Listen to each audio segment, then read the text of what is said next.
Time now for Michigan's #1 outdoor radio show, Mike Avery's Outdoor Magazine. Outdoor Magazine is brought to you by Jay Sporting Goods, the Yider Insurance Group, Angler Quest Pontoons and Polarcraft Boats, The Forward Corporation, Primal Tree Stands, Shadow Hunter Blinds, Security Credit Union, Garber Chevrolet, and by Michigan Brand Meats.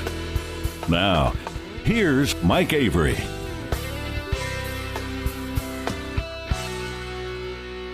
Well, thank you, Ken Hunter, for that introduction, and welcome to another edition of the Outdoor Magazine show right here on the Outdoor Magazine Radio Network. So glad to have you along with us as we once again continue our 3-hour journey into the world of the outdoors here in the great state of Michigan and occasionally beyond. We talk about hunting and fishing and shooting and trapping and wildlife issues and conservation issues and even some wild game cooking. We try to cover the whole gamut of what's going on, which is an interesting challenge here in our great state of Michigan because there is so much going on, regardless of the time of year.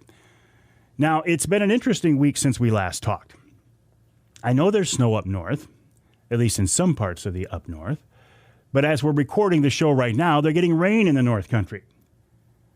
And supposed to get another big wind. How about that wind last week, huh? Man, oh man. And that's part of the reason why I haven't been out doing much of anything fun in the last week. I have not hunted. I have not fished because Mother Nature has just been wacky, crazy, screwy. And the days when she cooperated, my schedule didn't cooperate. But that's how it goes, right? That's how it goes. I do plan, as I've said for the last couple of weeks, between Christmas and New Year's, to get out with my dart and crossbow and try to take a big doe. I love that dart and crossbow. I think it's a great tool. I have confidence in it. I love the fact that it's a Michigan-based company, and I've been working with Darton for many, many years. But there is something else in the crossbow world right now that's getting a lot of attention, and I wonder what your thoughts are on this. 10-Point, which is a very well-respected, high-quality name in the crossbow world, has come up with their new models for 2022. And, of course, rather than wait till the ATA, the Archery Trade Association, show to unveil them, they've unveiled them now. The Nitro 505. Now, the 505 stands for 505 feet per second. I've seen video of this shot through a chronograph at 514 feet per second. So more than 500 feet per second. Remember when a 400 foot per second bow, crossbow, or compound was a screamer, a scorcher? 500 plus feet per second. The 505. Congrats to 10-Point on doing this, on breaking that barrier. I mean, they are a very well-respected company. They make a great product. But how much would that be worth to you? The base price on this is going to be around $3,000. You can get a mid-range for about $3,700. And if you want to go high-end and put that Garmin rangefinder scope on it, $4,700. By the time you figure in tax, it's going to cost you $5,000. So 500 feet per second at $5,000. And they will sell the heck out of them. It's interesting, though, isn't it? At what point does speed and technology, the scales, at what, you got to remember the scales of justice, right?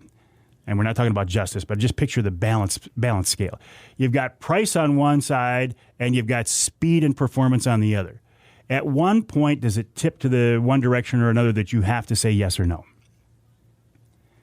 I was posting some comments here live in the studio this morning, and a lot of people were saying, look, at my $500 crossbow does just fine. The deer don't know if they're getting shot by a $500 bow or a $5,000 bow, and that's true. Somebody else said, well, 500 feet per second, it's going to encourage more people to take those 100-yard shots. Unethical hunters, yeah. I'll shoot 80 yards at a target with my Darton all day long, but I won't shoot an animal at that distance. I mean, that's just ethics and common sense. I mean, because your 30-06 will shoot 5 miles, do you shoot a deer at 5 miles? No. But isn't it interesting? I will not be buying one. I would like to get my hands on one and see one. But I will wait. I won't be going to the ATA show. I've decided that's not going to happen. I'll wait to see one. I'll wait till Jay's Sporting Goods gets them in, and I'll run up there and take a look at it. Speaking of Jay's, there is a video online. It's been posted now. A video version of the 50th anniversary of Jay's Sporting Goods podcast. Several weeks ago, I went up to Jay's and sat down in person with Arlene Yost, who was married to Jay, and Jeff Poet and JJ Poet, who are Jay's sons. And those are the people who started. Jay started it, but those are the Arlene and JJ and Jeff were in it from the beginning with Jay. Jay is now gone, has been for many years now. But I got to sit down in a room with those guys and record the audio story of how Jay's Sporting Goods got started. And it was a very, sometimes emotional, because Jay died right during the process of moving into the new building. But it gives you some insight into an American dream, an American success story with one man who had a dream. He started the business out of the trunk of his car, then moved it to his garage, and eventually ended up with 2 outdoor superstores, now in Clare and Gaylord. And it's the story of how one man's dream became a reality through a whole bunch of hard work, a lot of prayer, and some blood, sweat, and tears.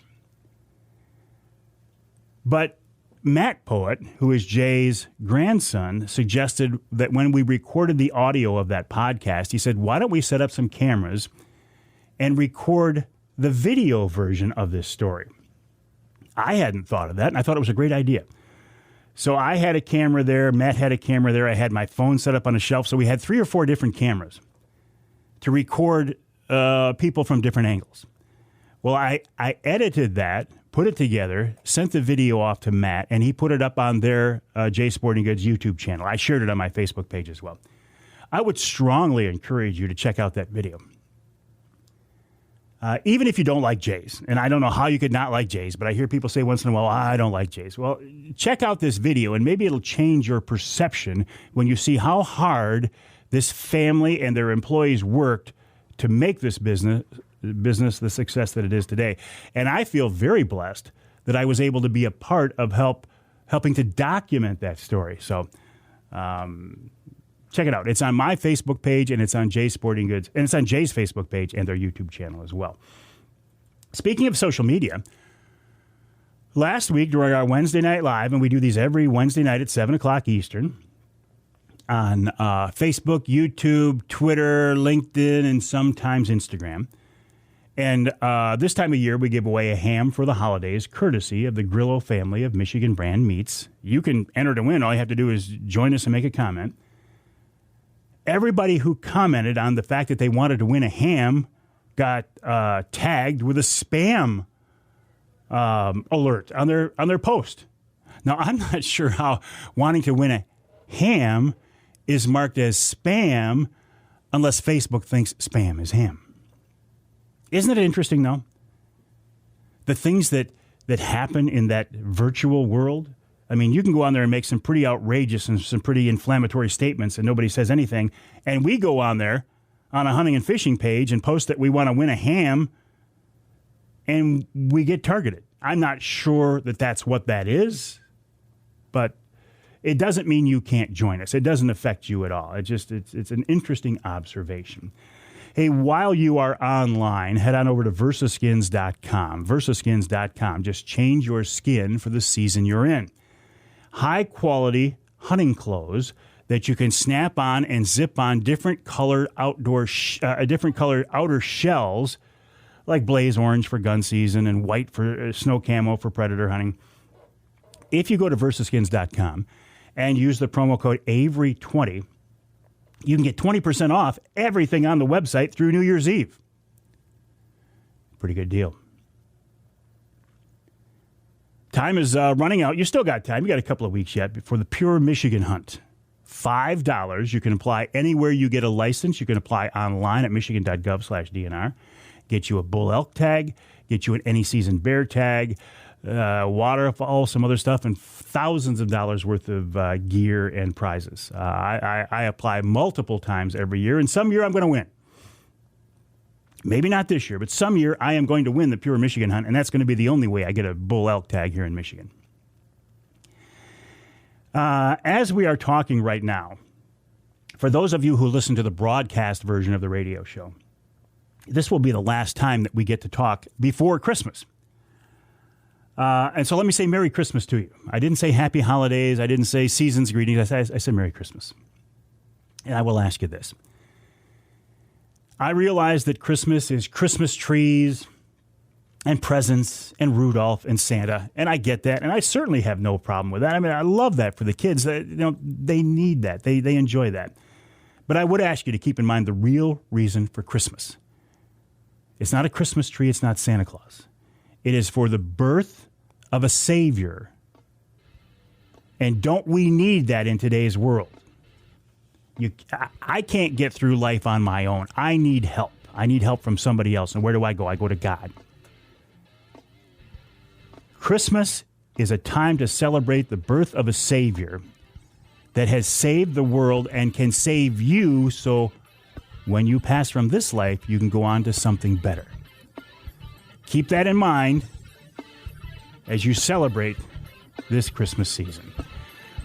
We'll take a break. When we come back, Chad Stewart from the DNR about why are we hunting in the late season for bucks when they could be dropping their racks already.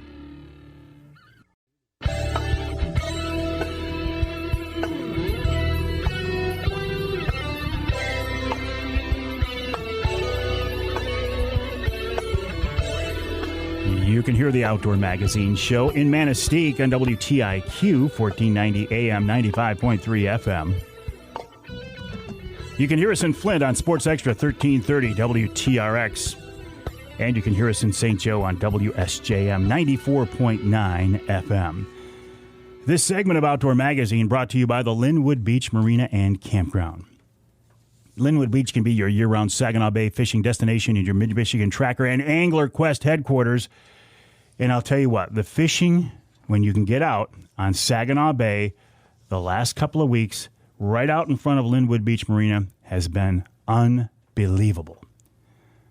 Now, Mother Nature's not always going to cooperate. We've had a lot of wind, and eventually it's going to get locked in, and you're not going to be able to put your boats in. But the folks at Linwood Beach are doing everything possible to keep the boat launch open so you can get out there and chase those trophy-sized fish. And when it does freeze, and if we get enough ice to get out there ice fishing, Linwood Beach, it can be a great jumping-off point for your Saginaw Bay ice fishing adventure as well. And if you're looking for a place to set up shop next summer, Linwood Beach Campground is the way to go. Check them out online at linwoodbeachmarina.com. That's linwoodbeachmarina.com. Well, for a lot of people, the deer season is over. I realize, listen, there are late seasons and archery season. There's still a lot of deer hunting to be had. But for a lot of Michigan hunters, they've either tagged out or once the firearm season is over, they're done. Deer hunting is a big deal in this state. It always has been and hopefully always will be.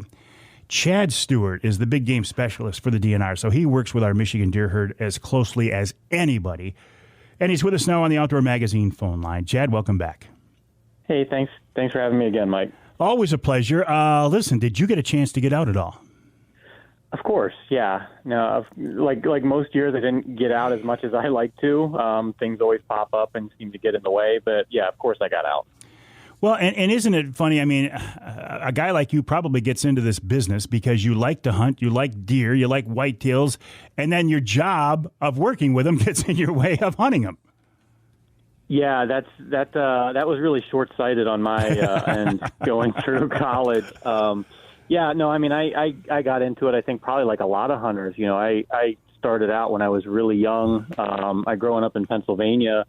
At that point, the limited age that you could go was 12. So I would go out a couple years before with my dad just to sort of hang out, just to sort of follow around. And then obviously when you're 12, you get to go hunting. And have literally been doing it every year since then. But, now that I'm a deer biologist, I never get out on opening day of firearm season, and I almost rarely hunt firearm season at all. So I do a lot of bow hunting and try to get in some late season hunting, and that's where I try to put my efforts, because once the firearm season gets here, it gets pretty busy.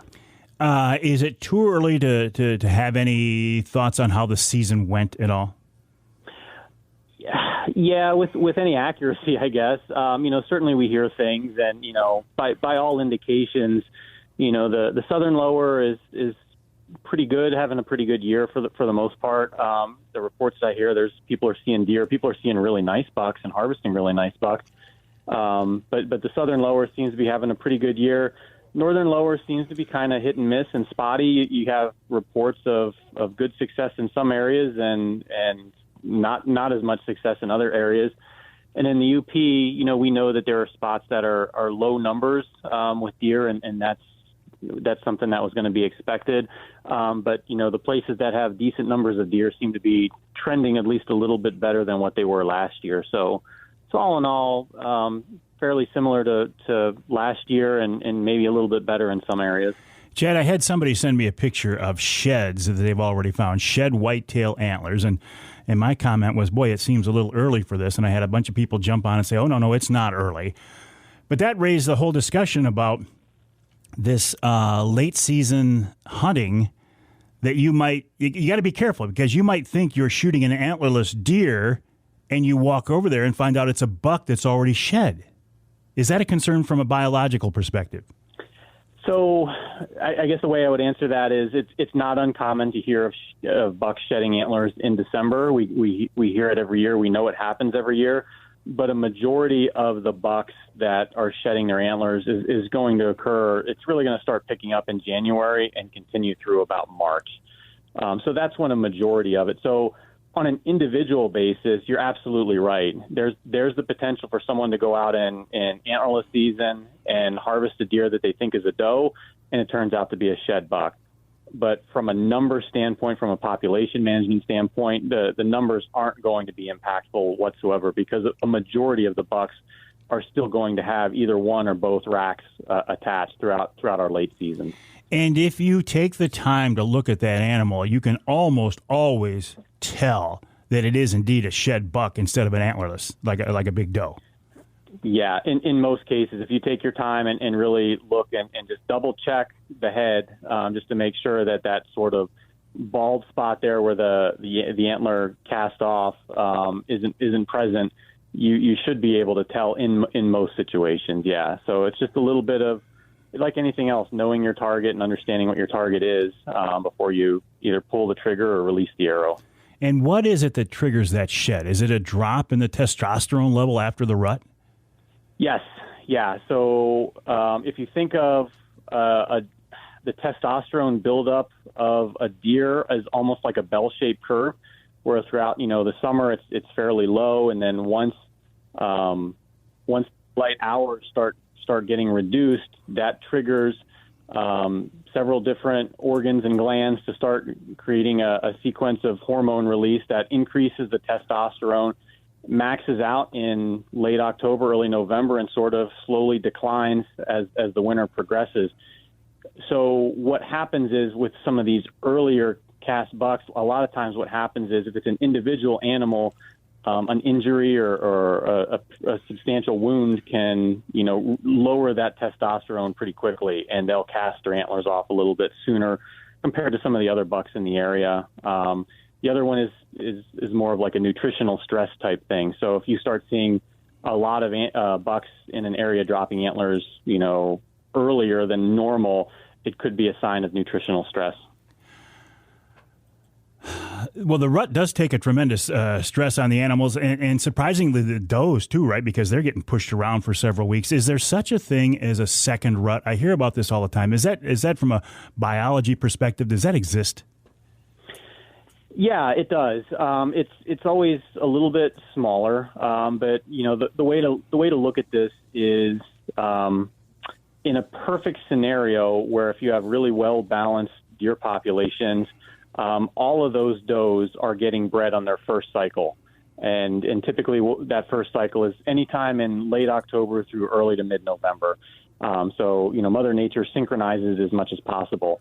But the problem is if you don't have enough bucks to breed all of those does, all those female deer, they will come into estrus again, typically about 28 days later. And that's when they'll typically get bred again. So ideally, they're all getting bred on their first cycle, and that synchronizes fawn birth in the summertime. But a lot of times, sometimes there are a few does that don't get bred, and they come into estrus again. Additionally, if you get really healthy fawns of the year, the fawns that were born in summer, if they get to a certain weight, usually about 80 pounds, they can actually ovulate usually in late December. So some of the breeding that can occur in late December, it's mostly in southern Michigan, is a function of fawns coming into estrus later in the year. Did you find any more significant examples of disease in the herd? No, nothing I think that I would call unexpected. So, we've been testing mostly in southern Michigan and for CWD, some parts in the Upper Peninsula for CWD, and of course the Northeast for tuberculosis. And certainly we're finding animals that are positive for both diseases, but nothing substantially out of range from where we've previously detected either disease. So, and that's a good thing. Nothing alarming has popped up in a completely new location that necessitates, a lot of communication and understanding and further evaluation of what's going on in that area. So nothing too surprising so far with the animals that we've tested. Still just the one case of CWD in the Upe? Yeah, just that one case. It was a couple years ago, and the numbers for testing have been, I'll say, a little lax in some of those areas. It's really getting harder and harder for really hunters around the state to submit samples for CWD. But again, we continue to maintain it's a really important disease long term for the overall health of our deer herd. So if there are hunters that are out there that are willing to submit a deer for testing, it certainly improves our surveillance program and understanding where the disease is and our ability to respond to it, hopefully early in the cycle. And it gives everybody a peace of mind in terms of what the deer, whether the disease was detected in their deer that they harvested. And that's important for a lot of people. How is the trial period for this online deer registration going? So far, it's been going really well. I've heard a lot of positive comments. We have heard some feedback that we can incorporate into hopefully improving it for next year. But the last number I heard is we've had over 5,000 deer reported through that program. The average time, about 75% of the people submitting a report have been able to do it in less than 5 minutes. So that's important. And additionally, it doesn't seem to be an impediment to older individuals who might not be as savvy with some of the technology. So basically, what I'm trying to say is the age structure of our hunters is very similar to the age structure of the hunters submitting reports through our online system. So if we had started seeing a discrepancy there with a lot more individuals in their 20s and 30s reporting deer through the online program, I think it would have caused alarm, but we're not seeing that. Real quick, still plans to make this mandatory, starting next year? I think we're going to evaluate that. I think it's a little too soon to say that, but based on the results that we've been seeing so far, things are looking promising for moving that forward for next year. Chad, always a pleasure. Listen, if you hang tight, I got to ask you a quick question off the air. If you can stand by with me, all right? Yeah, sure. All right, Chad Stewart of the DNR, michigan.gov/DNR, michigan.gov/DNR.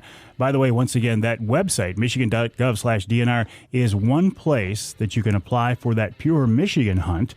You've got till December 31st at 11:59:59 for $5. You can get in on what could be a bull elk tag, an any season bear tag, some waterfall managed hunts, and a lot of cool game gear as well. And you can buy it at a licensed agent as well. We'll take a break here in the Outdoor Magazine Show. When we come back, the folks at Showspan are planning on having their big consumer shows this winter. Let's hope that happens. Ben Nielsen coming up.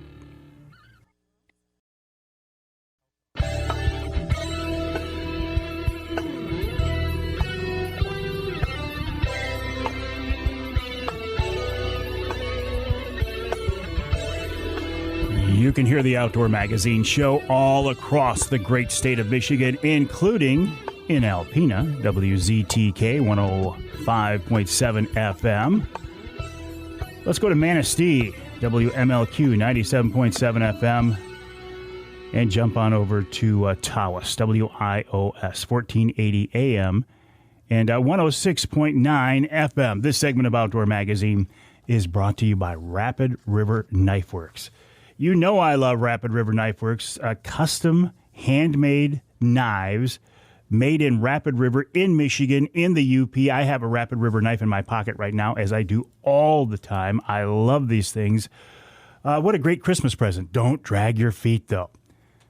In fact, you might want to take a drive to the showroom in Rapid River and see what they have there and just pick it up and bring it home. And they'll engrave it for you as well. Lifetime guarantees. They make pocket knives, folding knives they call them. We used to call them jackknives. That's what I have in my pocket. Fillet knives, caping knives. They make all types of kitchen knives as well.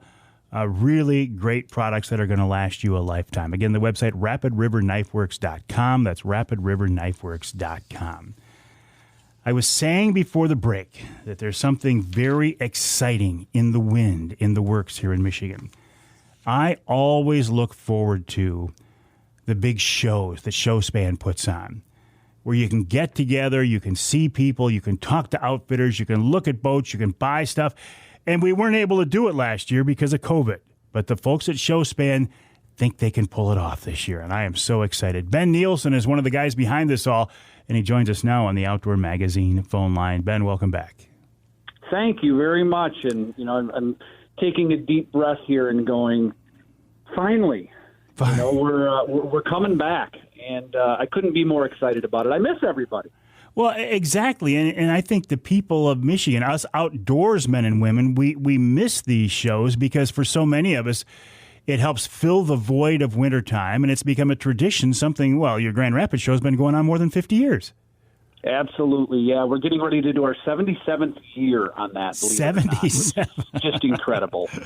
Wow. And we couldn't be more excited about it. So here we go. And, look, we have a ton of great activities in the state of Michigan in the wintertime. But there is something really nice about being able to come to one of these shows and kind of think about spring. Everybody's thinking about it. We're talking about fishing coming up, and we're talking about, spring turkey hunting, and we're talking about all these things, and it just kind of smells like spring in there. And so very much looking forward to that. Well, and your first show comes up shortly after the first of the year. Absolutely. The Ultimate Fishing Show Detroit, January 6th through 9. So I'm going to celebrate New Year's Day, and then I'm going to get in the car and go set up a show, right after New Year's this year. So looking forward to that. Is there concern? Well, I know there's a concern. I mean, what if things go south again and you guys are left holding the bag? I mean, I'm hoping and praying that doesn't happen, but that's got to be in your thought patterns, Ben. It absolutely is. I would be, not telling the truth if I said that wasn't there. But what we've seen is that we can do this. We can do this safely. We're closely following the Michigan Department of Health and CDC guidelines, and right now we're good to go. And very much looking forward. We're seeing throughout this fall different examples, whether you want to go to a University of Michigan or Michigan State football game, or go see the Lions play, or all these other larger scale events that we weren't able to do last year are happening this year. And so we feel really good about the fact that the fishing show is coming up, and we're looking forward to it. Hey, if they can put 100,000 people into a football stadium, we can come to the Ultimate Fishing Show. That's the way I look at it. Well, there's some truth in that, we're certainly very well aware of what's going on. We want everybody to be safe, but we want everybody to have a really good time. So the first show is in Novi, the 6th through the 9th, and then you follow up with some other shows. Yeah, absolutely. So Outdoorama is the next one. There's a little bit of a break there. Outdoorama is February 24 through 27 this year. Same dates as it always is. And obviously that show we're, showcasing, as you would think, the outdoors. So anything with the outdoors as far as like hunting, fishing, with a lot of outfitters at that show. talk about some more people that are very eager to get some business this year. So that show is shaping up really well. The Lumberjacks are back again this year doing their performances. So that show's looking really good. And then we follow that up with our Ultimate Sports Show in Grand Rapids. And that's actually a week earlier this year, which we think will work out really well. It's March 10 through 13. And then obviously that show, we're back on the hunting and fishing again. That's what we do. And that show has, I would say, a little bit more focus on the fishing side than the hunting side, but both strong categories. Well, I think that there is such, the term pent-up demand, but there's a pent-up demand for what you guys at Showspan are offering, and I just expect these shows are going to be wildly successful. I wish you nothing but luck, Ben. Thank you very much, and we're greatly looking forward to seeing everybody there. Now, I talk about showspan.com, but each of these shows has their own individual site, correct?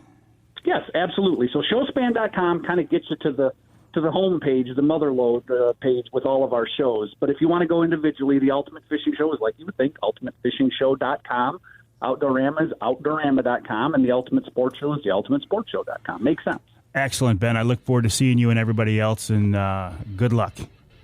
Thank you very much, Mike. We'll see you soon. I will. You can count on that. Ben Nielsen of Showspan, Ultimate Fishing Show, Ultimate Show in Grand Rapids, Outdoorama. These guys do a great job, and man, am I looking forward to getting together and seeing everybody at these shows.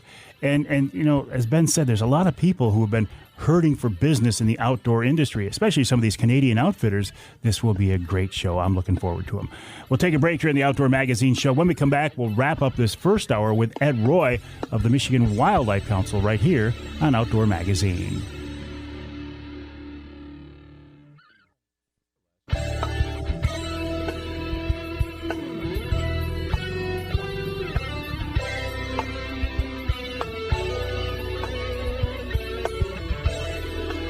You can hear the Outdoor Magazine Show in Battle Creek on WBCK. That's 95.3 FM. You can hear us in Caro on two stations, WKYO 1360 AM and WIDL 92.1 FM. And you can hear us in Newberry on WNBY 1450 AM. This segment of Outdoor Magazine is brought to you by MUCC's On the Ground program. OTG is a program to improve habitat for fish and wildlife across the state. For details, check out the Michigan United Conservation Club's website. It's MUCC.org. It's MUCC.org. By the way, if you want to save 25% on your MUCC membership, just use the promo code Mike, all caps, MIKE, and you can get 25% off your renewal or your first time signing up. So how cool is that? MUCC.org, promo code Mike, all caps. While you're online, head on over to this website, here for MIOutdoors.org. Here for MIOutdoors.org, the website of the Michigan Wildlife Council, a group that I have been following very closely since they started here several years ago. I think they're doing a great job, and I think it's something that's very much needed, unfortunately, in this world today, is to get the word out about the benefit of hunting and fishing and trapping and getting that word out to people who aren't necessarily in it to the extent that probably you and I are. Ed Roy is a member of the Michigan Wildlife Council, and he joins us now on the Outdoor Magazine phone line. Ed, welcome back. How are you? Good morning, Mike. I'm doing very well. A little depressed. All of our snow from last week is pretty much gone away, but hopefully it's going to be back soon. Whoa, what a week this has been weather-wise, huh? Yeah, I guess it's better to live in Michigan than other places. Well, we get to see more different examples of weather, that's for sure. And wait a minute and it'll change, right? Exactly. Hey, speaking of this last week, you were downstate, my understanding, you were downstate in Lansing, and you spoke before the NRC. Yes, I had the privilege of appearing and making a short presentation to try to bring the NRC up to speed to the extent that they had not been following, because there are some newer members on the NRC, and it was my second presentation.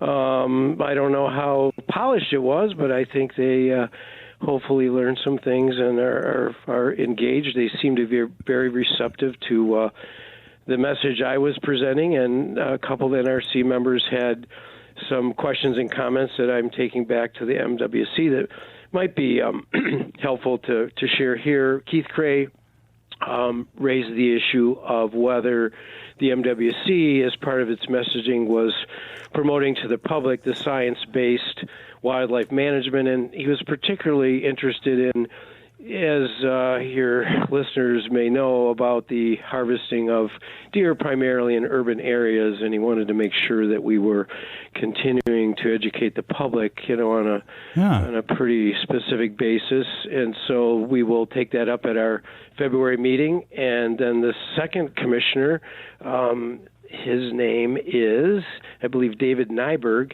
He's the UP representative on the NRC.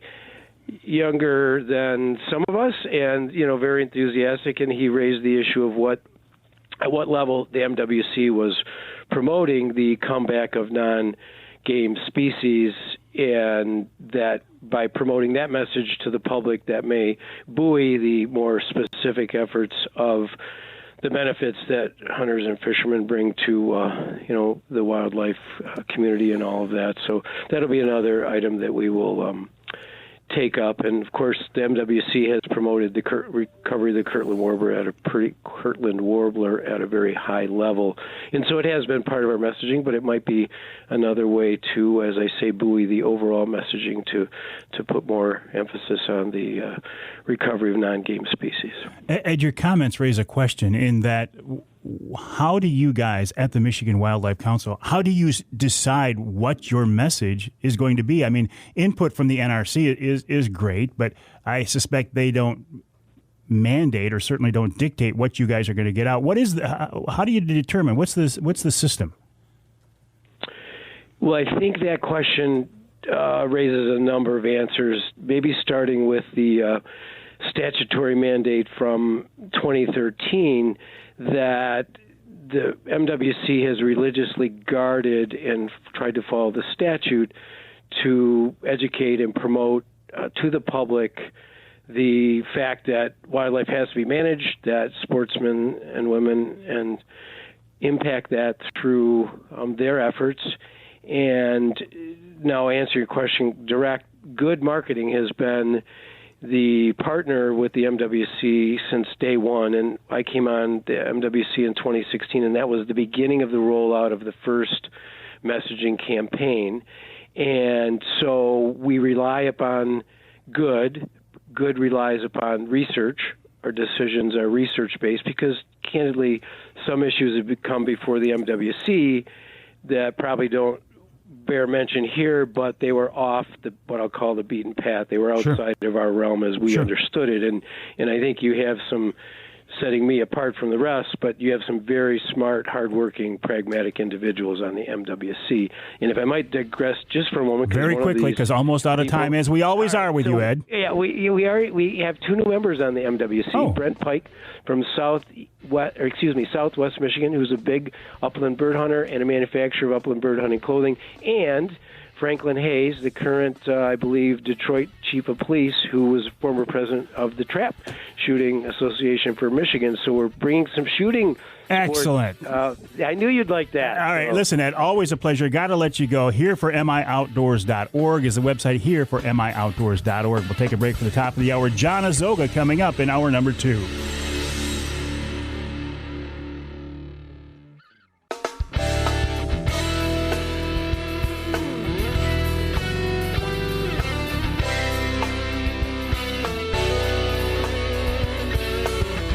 Time now for Michigan's #1 outdoor radio show, Mike Avery's Outdoor Magazine.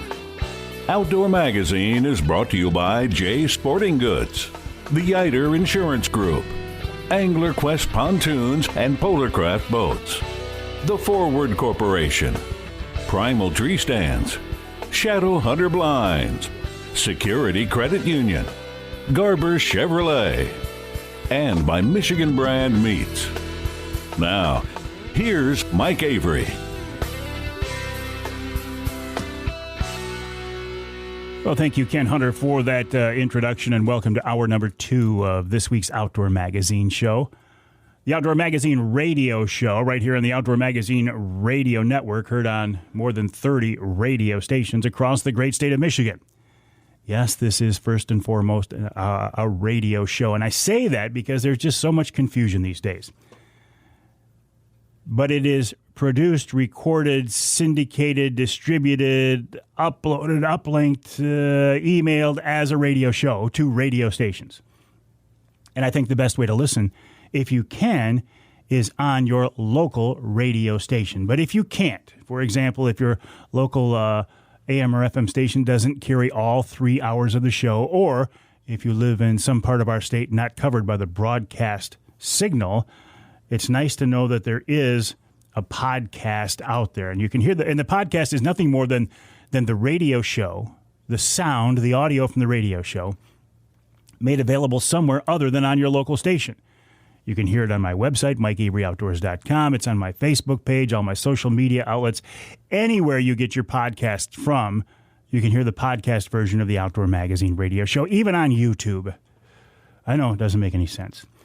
I also produce podcasts for several of the partner companies I work with, including Jay's Sporting Goods. And then we recently did a video version of the Jay's podcast that celebrated their 50th anniversary. You can find that on YouTube. You can find that on Jay's Facebook page. You can find it on my Facebook page. I would encourage you to check that out. It turned out very well. I also do podcasts for Offshore Tackle, Angler Quest Boats, Polar Craft Boats, Shadow Hunter Blinds, and we're adding a Primal podcast next year from Primal Tree Stand. So I am into podcasting, but first and foremost, it's a radio deal, and this is a radio show. Now, I'm doing radio now exclusively after working in television for decades. When I was in TV, I had a chance to do some pretty cool things and meet some pretty cool people.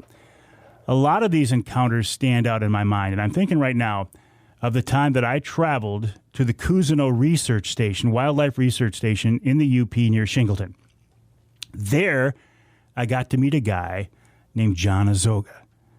John Ozoga is a name that is revered in the whitetail world, both among hunters and professionals, the wildlife biologists. John did more hands-on research on whitetails than probably anybody out there today. His style of research, his style of management, I have to be honest, I think is quite a bit different than what we're dealing with these days. And it's always a pleasure to check in with John to see what's going on in his world and to see what his thoughts are. And he's graciously given us a few minutes this week. John, welcome back to the show. How are you? I'm doing fine. I loved your introduction there. Our association goes back a long, long time. It's got to be 30 years ago. I've been retired for 27 years. You've been in this business, this media business for a long, long time. It's bad. It's 27. Yeah, it has been 30 years then, because my mentor, Pete Jonas, you remember Pete, right? You remember Pete? My mentor, yeah. Pete, yeah, he brought me up there, introduced me to you guys. Man, that's John. I had no idea it went back that far. Wow, thanks for me. It did. At any rate, during the interim, you and I have seen a lot of change. Oh boy! In various ways, probably especially whitetail deer. You've seen ups and downs and political bias and improper management. You've witnessed. I'm sure you've been alert to it, as I have. You've been alert to a lot of change. I think it's kind of interesting because I've had various associations with universities. Universities have basically taken over wildlife research. I think I was the last wildlife research biologist with the Michigan DNR, but universities have taken it over, and I'm quite critical of a lot of the research. I try to communicate with these people on various things relative to whitetail deer and management, and I was just totally unsuccessful. I could not get a response. As a simple example, one very simple example, they were looking at winter effects on whitetail deer, and they were looking at winter from January, February, and March. That doesn't matter. They're leaving out December, and they're leaving out April. there's preparation for winter, there's endurance, and there's that critical time in the spring. And they could not get correlations with their data using that. Finally, in one of their very last publications, they acknowledged that, my goodness, the weather during mid-February and March was critical to deer survival, deer numbers, and everything. So, I've been really hard on these people. They totally ignore me, but that's beside the fact. In fact, I'll go so far as to, I had some really great associations with university people. Carl Miller down at the University of Georgia was probably one of the best. He did research on whitetail deer that really, really paralleled mine. He did things that really fit in with mine, and we did a lot of work together. In fact, he wrote the chapter on whitetail deer for the newest deer book. He did a chapter there in that book on deer behavior. And very nice write-up. And I looking through it, he cited me 16 times in one chapter. And I called him. I said, "What in the world are you doing? How come?" He says, "You're the only one that ever did this work." So that was one heck of a compliment from him. At the same time, he says, in the past 3 months, I have reviewed 12 manuscripts submitted to publications on whitetail deer. I rejected all 12 of them. And he says, 6 of them were published anyway. But that's the kind of thing we're facing now, In fact, I got another contact in Alabama who's a professor there. He says, he has a wildlife program. He says, 95% of my students have never hunted. Can you imagine, in wildlife management, 95% of it, what do you expect from those people when they graduate? In fact, a very, very high percentage of the wildlife students today are anti-hunters. What? They're you're talking about 25, 30, maybe 40% of the wildlife students have been indoctrinated in that approach, and they are anti-hunters. So that's technically, educationally, that's what we face now, Dave. Wow. Maybe I'm too hard on them, but that's the way I see it.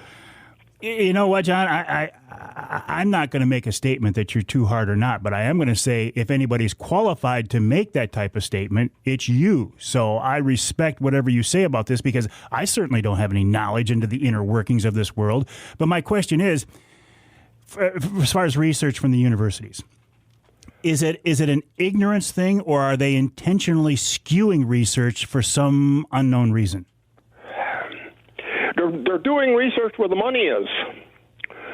They're getting paid. They're getting government money for this research. As an example, here in the Upper Peninsula, we had a 9 or 10 year study on predator-prey relationships in the Upper Peninsula. They were the ones that did all the research.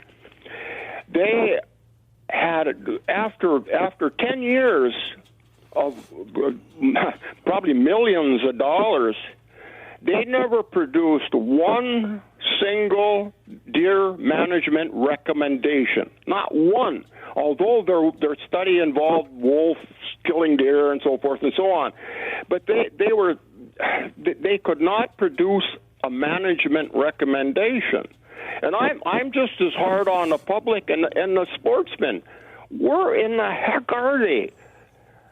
You put all the blame on wolves. If we didn't have any wolves, we're losing our deer in the Upper Peninsula. We don't know how many because the DNR won't tell you how many. They don't know how many.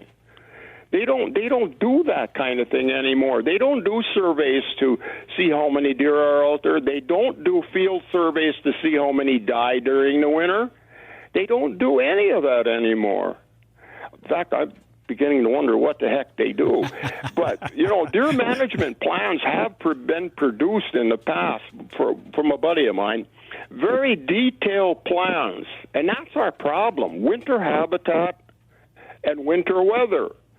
And the plans have been totally ignored. I don't know of a single one that's in operation, and yet they're out there chopping away at the conifer cover, the protective cover, the winter cover of deer, with no regard for the future, none whatsoever. John, hang tight. Hang tight. I got to listen. Basically, right now, my view is we probably have 200, maybe 300,000 deer in the UP.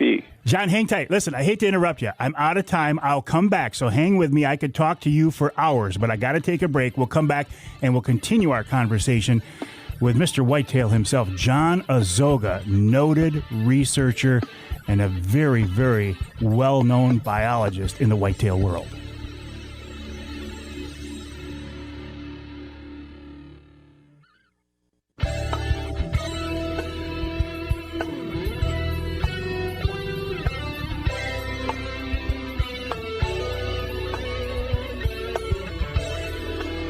You can hear the Outdoor Magazine show in Escanaba on WCHT, AM and FM, 600 AM, 95.3 FM. You can hear us in Port Huron on WPHM, 1380 AM, and in Sheboygan on Big Country Gold, WCBY, AM and FM, 1240 AM, 100.7 FM. This segment of Outdoor Magazine brought to you by Boning Archery, Michigan-based Boning Archery, celebrating 75 years in the archery industry. What a tremendous accomplishment that is.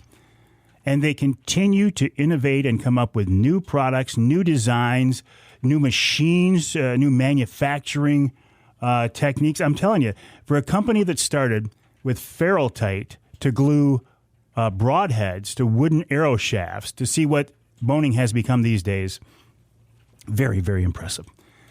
I like to use boning products because I like to use Michigan-based products. Check them out online at boning.com, BOHNING.com, boning.com, and congrats to everybody at Boning for 75 years in the archery industry. Talking now with a guy I find extremely interesting. His name is John Ozoga. I didn't realize John retired as long ago as he did, which means he and I both met when we were young men, and we're not young men anymore, but John's knowledge of whitetails is second to none. He spent years and years doing firsthand, hands-on research of UP whitetails in the Cousineau Research Station near Shingleton. No other facility like that exists these days. John, I got to ask you, you said something before the break about wolves. That's a hot topic here in Michigan, but I think I heard you say that even if we didn't have wolves, we'd have a problem with deer. So wolves are not the reason our UP deer herd has been decimated in some areas? No. I don't care what anyone says. No, it's winter. You know what happened? They're back in the. I don't know. Forgive me if I've already repeated, but back in the late 70s and 80s, we had 12 mild winters out of 15. Our UP deer population in the early 90s built up to 800,000, maybe more. We had figures in those days, but that's an example of what winters, can do. Another winter, one of the predator-prey study winters, I think it was up in the heavy snowfall zone, a little bit to the west. They would trap and tag deer during the winter season, and then they would search for fawns in the spring and tag them in the spring. The one year when they did fawn tagging, they found 7 dead fawns at the birth site due to malnutrition does. The does were alive, but they produced small, runty fawns that died at birth. They don't even say that in any of their technical publications, but in their surveys I saw that. And during their tagging, they tagged, I think it was 40 or 45 newborn fawns with radio collars and so forth.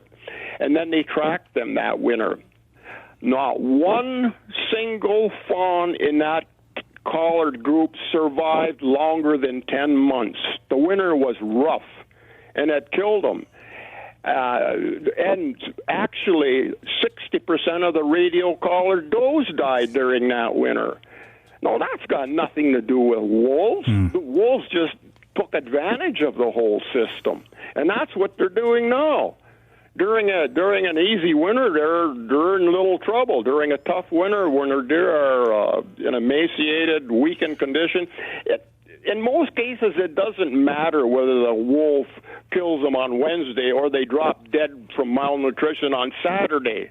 Then it's easy to blame the wolves, but we're in the hell are the sportsmen that can't see our devastated winter range with no management.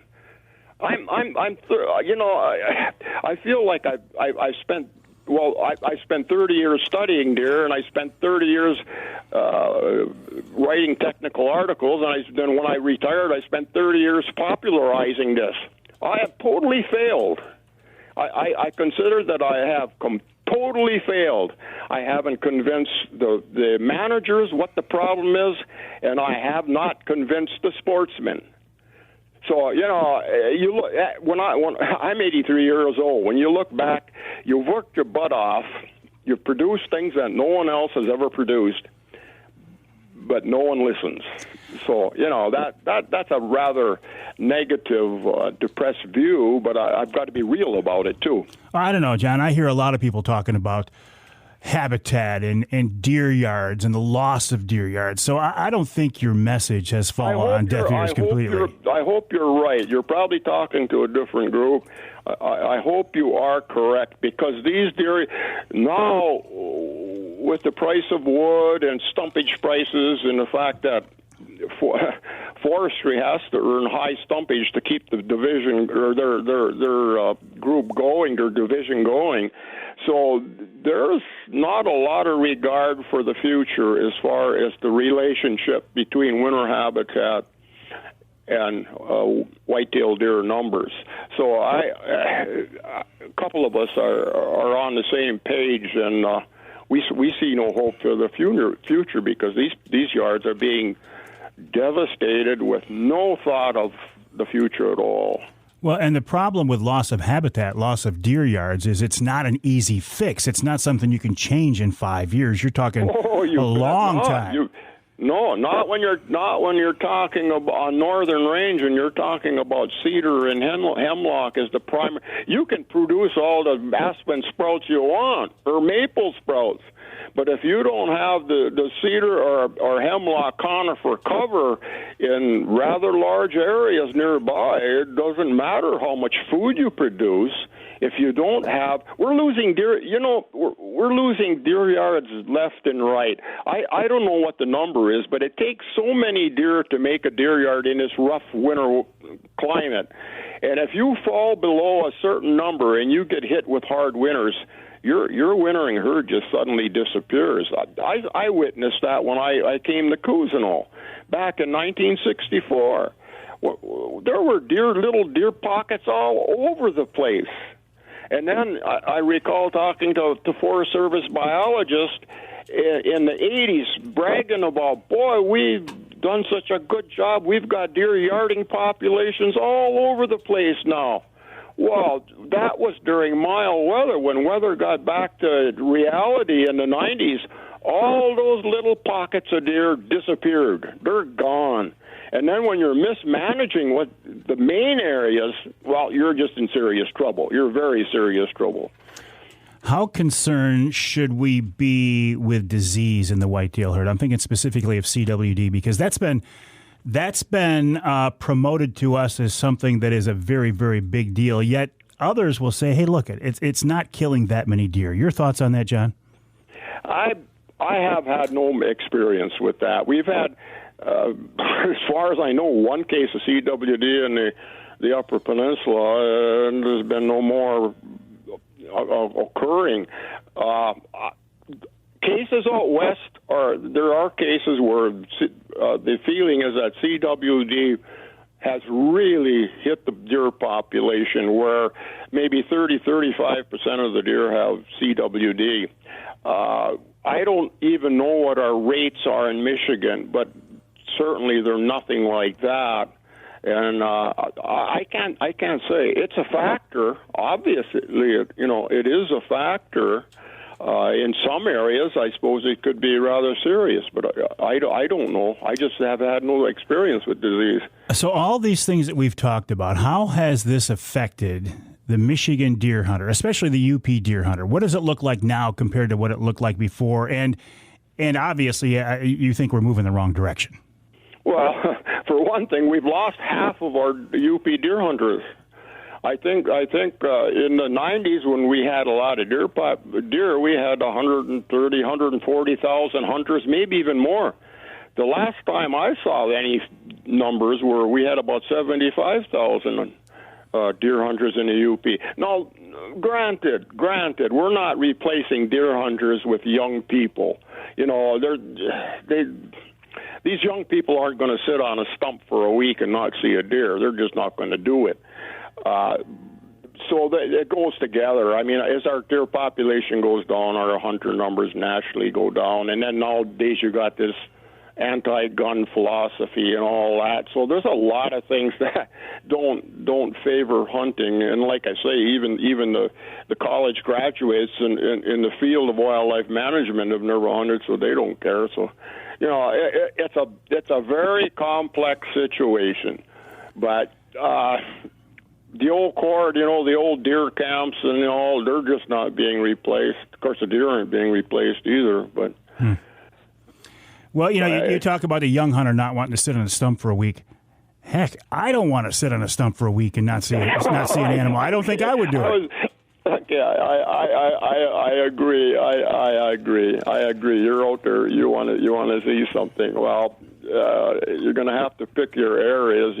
Like the Upper Peninsula. Like I say, we don't know how many deer we have. The DNR doesn't know how many deer we have. They can't even come up with a rough figure. But we had a real easy winter last winter. In fact, it was the easiest winter I ever saw here. So we had good survival of sold during winter, and we had healthy does that produce a lot of fawns.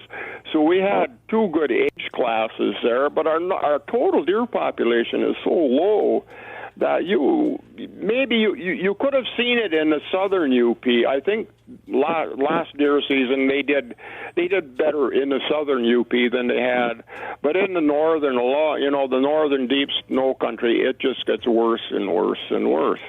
The other thing is, in the Upper Peninsula, you've got a tremendous amount of deer feeding on the West UP. That deer feeding is pretty significant when it comes to maintaining deer populations. You could see that in some of the predator-prey studies that they didn't interpret or talk about. But where deer were fed, you had much better winter survival, much better reproduction. Where they were not fed, it was just the reverse. So that alone is a factor. I don't even know if the DNR has any figures on that. Even a simple thing like deer baiting is probably a plus. John, you and I could talk for 4 hours on this, but I'm sorry I am out of time. It is always a pleasure to talk with you. I wish you good health and many, many more years of conversations as we talk about the Michigan whitetail herd in the UP with John Ozoga.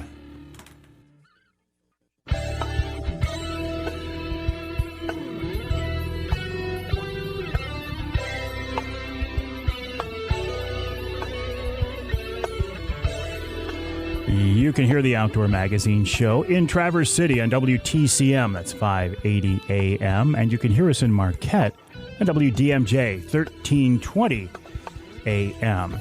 This segment of Outdoor Magazine is brought to you by Wilds Plumbing and Heating. From plumbing, heating, air conditioning, sump pumps, ductwork cleaning, you name it, everything to keep your house, to keep you warm and dry and comfortable. The folks at Wilds can help you out. In fact, I've got them coming out to do a furnace checkup tomorrow. I know. Why, Avery, why did you wait till mid-December? Because I waited too long to schedule it, and this is all I had open. But I can tell you this. If I had a problem and something that needed to be fixed, if that furnace went down, they would be here immediately. Their slogan is whatever it takes. And I've seen that. I've seen that several times now. They've helped me out, and they can help you as well. Check them out online at wildsplumbingandheating.com. That's wildsplumbingandheating.com. While you're online, head on over to MUCC.org. That's the website of the Michigan United Conservation Clubs. Use the promo code Mike, all caps, save 20% on your MUCC membership. Nick Green is the Chief Information Officer for MUCC. Joins us now on the Outdoor Magazine phone line. Nick, welcome back. Hey, Mike. Thanks for having me. Always a pleasure. And I don't know, I feel like no matter what time of year it is, even coming into Christmas, I feel like you guys there in Lansing have your hands full. There is always something going on. We are just off the heels of our December Natural Resources meeting last week, so there was lots happening there. I was in Arkansas attending the National Assembly of Sportsmen's Caucuses. Our executive director was at the NRC. Our policy assistant has moved on, so we're still trying to fill that position. So there's a lot going on right now at the office. Well, when you said Arkansas, I figured you were down there waterfowl hunting. No, we went down for a conference, and it was great. It was a gathering of legislators from throughout the United States. So these are state legislators, and we bring the caucuses from each state, sportsmen's caucuses from each state together and talk about kind of overarching priorities. We hear from a lot of Fish and Wildlife Department heads, agency heads. The director from the department, DNR, was there. It's a really good few days to kind of network and work through issues that we face kind of as states as a whole together. For example, working with Midwest states to tackle chronic wasting disease or invasive species. So it kind of gives you a holistic view of where we're at. Yeah, you just actually answered my next question. I was wondering if all states face some similar type problems, and I suspect that is the case.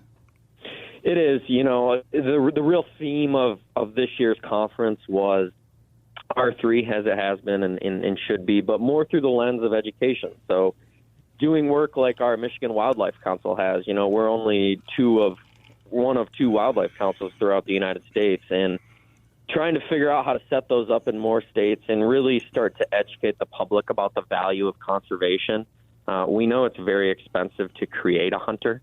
And there's a lot of money invested in that, a lot of time. Is it easier and actually more efficient and productive to help educate the general public who may never become hunters, but help them understand in a voting booth why we're important and relevant?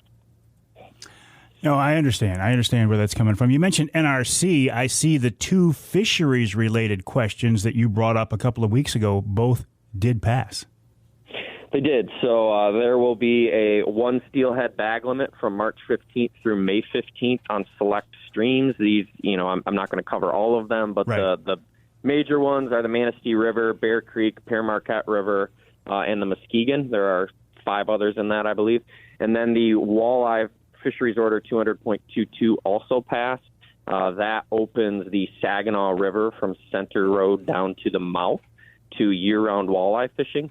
That was passed with does not take immediate effect, so it will not go into effect until 2023, which is really what MUCC was asking for. We're looking at 2 years of declining catch rates in Saginaw Bay. We don't know what the effects of the dam failure were exactly yet, so we need to pause that for another year, and we're happy that a commission listened to us on that amendment. So actually, are you hoping that maybe in that year, that if some information comes up that proves that's not biologically sound, that they'll back off it? Well, that's the idea. Okay. Is if there is more information, if we have a third year of declining catch rates, I think it would be very hard for them to continue on with that regulation as is. Gotcha. So really it's putting a pause in it until we have a little more data next year. And the DNR has said they expect that catch rate to rebound quite quickly. So, is it MUCC who was responsible for getting that extra year built into the schedule? Several groups. So MUCC, that was something we worked on hard. The Lake Huron Citizens Advisory Council, that was also a recommendation from them. So there were several large stakeholder organizations that were all kind of pushing for the same thing. We didn't all work together. It just kind of happened that was the message of all of us. Great minds think alike. There you go. And Nick, listen, I'm a blatant promotional plug here. Why should somebody join MUCC? There's really no other organization that's in Lansing at the Natural Resources Commission in the legislature. You know, we have our ears and eyes to everything that is happening. And whether you agree with everything we do, we are member driven. Our members drive our policy. I don't come up with it. Our executive director doesn't. You know, if you really want to see change and you really want to make a regulation change, or you see something that could be changed, we're the only organization that's going to help you write down those words, move it through the process, and then let you be there when the governor signs it and even give you a pen for it. Very well said, and that's why I'm a member. Nick, always a pleasure. Keep up the good work. The website, MUCC.org. That's MUCC.org. By the way, use my promo code, Mike, all caps, and save 20% on your MUCC membership. We'll take a break. This week's Ask Avery segment when we come back.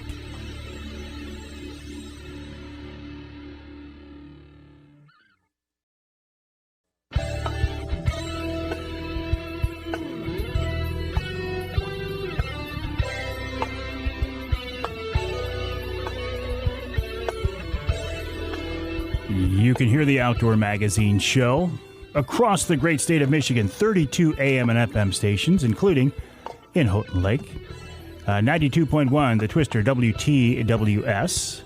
Let's go to Lansing, WILS, 1320 AM. And north of the bridge to Iron Mountain, WMIQ, 1450 AM. This, the Ask Avery segment is brought to you each week by my friends at Security Credit Union. Security Credit Union loves to work with outdoorsmen and women, and they can help you with your next outdoor adventure. Check them out online at securitycu.org. That's securitycu.org. And they make the Ask Avery segment possible. The way this works is this is your chance to get involved in the content of the show. You can bring up a topic that you would like to see discussed. You can either send me a question directly, pose it directly to me, something you want me to answer, or if there's somebody in MUCC or DNR or something like that you'd like to get to that maybe you can't, that possibly I can, you can get them a question through me. The best way to get those questions to me, I think, is to send me an email, Mike@MikeAveryOutdoors.com. Mike@MikeAveryOutdoors.com. By the way, that email address is the best way to get in touch with me in general. You can try hitting me up on the social media messaging platforms, but to be honest, there's so many of them out there, and sometimes I've had people send me what I consider to be important messages or questions that they just kind of get lost in this whole social media mess. So just send me an email, Mike@MikeAveryOutdoors.com. That's Mike@MikeAveryOutdoors.com. This week, Tim Sheary, and I might be wrong, it might be Sherry, but it's Shiery, sent a question. He says, here's a question for the Ask Avery segment. He says, I have a question about the youth mentored license and non-resident youth. He said, maybe your contacts can get an explanation of why out-of-state youth hunting. He says, I live and hunt in Branch County, close to the border. I have 2 grandkids that live in Michigan and 2 that live just over the state line in Indiana. My grandkids who live in Michigan can get a mentored license for $7.50, and a junior license for just $6. He said, if I'm reading it right, page 6, 2021 guide, my non-resident grandkids will have to pay $151 to $266 to hunt with me, where his other grandkids are paying $7.50 and $6. He says, it seems to me that if we want to encourage youth hunting, we should make it cheaper for youth to be able to hunt. Great question, and a very valid question. So I posed this question. Again, I'm not the keeper of all knowledge, but I know people who are. In fact, in this case, I posed this question to Chad Stewart of the DNR, who is the big game specialist. In fact, he was on with me in the second segment of the first hour talking about whitetail-related issues. Chad says that he gets Tim's point, but he says that, okay, residency status is for 17 years of age and older. If his grandkids are under 17, then the residency status doesn't apply for mentored youth and junior licenses. Another way to look at it is non-residents under 17 years of age may purchase resident licenses. How cool is that?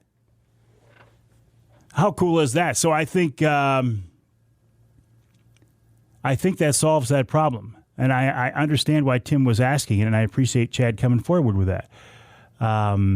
This one was quite easy, actually. I had expected a much more involved, a much more convoluted answer, and I was glad it was this easy. Had I known the answer was this short, because I just got it from Chad, I would have left time for another subject in here as well, but I didn't. But I'll just tell you again, if you want to send me a question for the Ask Avery segment, I encourage you to do so. Send me an email to mike@mikeaveryoutdoors.com. And by the way, if you send me an email, it's my goal to reply to all emails, whether it's an Ask Avery question or not. I try to reply to all emails. I don't always get to them. Sometimes they fall through the cracks. If you send me an email that you think deems a response, and I haven't responded in a timely manner, I would encourage you to send me a second email, and in that email, in the subject line, put 2 words, "Hey, stupid." Now, that will immediately let me know, okay, I missed something. But please, timely manner, okay? Here's the key phrase, timely manner. If you send me an email and I don't respond in 2 hours, that's not a timely manner. If I don't respond in a couple of days, I think we can agree that it's a timely manner. I have had people, to try to get my attention, and they do, send me an email. The first email in the subject line, it says, "Hey, stupid." That doesn't work. That's not going to get you anywhere. Mike@MikeAveryOutdoors.com. By the way, the website is MikeAveryOutdoors.com. The email address is Mike@MikeAveryOutdoors.com.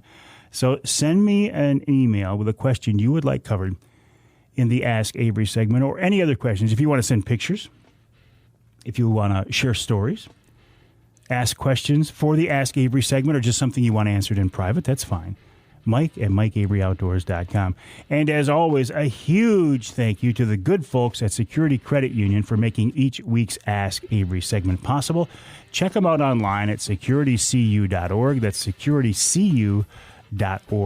We will take a break for the top of the hour. When we come back in our final hour this week, hour number 3, we'll be talking with Dave Rose of Wild Fishing about northern Michigan fishing opportunities this late fall, early winter into the ice fishing season. In hour 3 of Outdoor Magazine.